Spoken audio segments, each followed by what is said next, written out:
ஒரு 5-6 வயசு பையன், அவன் வறுமைக்குட்பட்டவன், பசி தாங்க முடியல, அப்படியே அந்த தெருவழியே வந்திருக்கான்.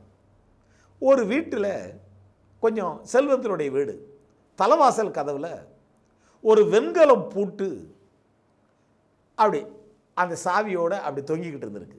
ஆஹா, வெண்கல பூட்டு, சுத்துமுத்து யாரும் இல்லை, இது எப்படி ஒரு ரூபாய்க்கு தேரும், நம்ம இதை திருடிட்டு போய் விற்றுட்டா கொஞ்சம் சாப்பிட்டுக்கலாம் என்கின்ற எண்ணத்தோட இவன் அந்த வெண்கல பூட்டை யாருக்கும் தெரியாமல் இந்த சிறுவன் திருடி கொண்டு ஓடும்போது அந்த வழியாக தற்செயலாக வந்த கலைவாணர் பார்த்து விட்டார்.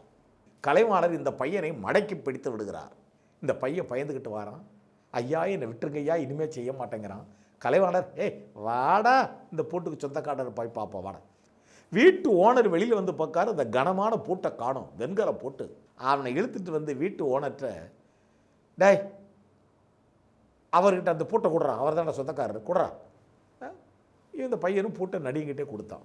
கலைவாணர் சொல்கிறாரு, ஏங்க, நீங்கள் பாட்டுக்கு உங்கள் வீட்டு தலைவாசல் கதவில் பூட்டை தொங்க விட்டீங்க, இந்த இவனை போலவே இன்னொரு சின்ன பையன் இந்த பூட்டை திருடிட்டு ஓடிட்டான். அதை இந்த பையன் தாங்க அவனை சேஸ் பண்ணி பிடிச்சி அந்த திருடிட்டு போன பையன்கிட்ட இந்த பூட்டை இவன் தாங்க வாங்கிட்டு வந்தான். நான் இவனை அப்படி கைத்தாங்களா கூட்டு வரேன்னு சொல்ல இந்த சின்ன பையனுக்கு ஷாக்கு.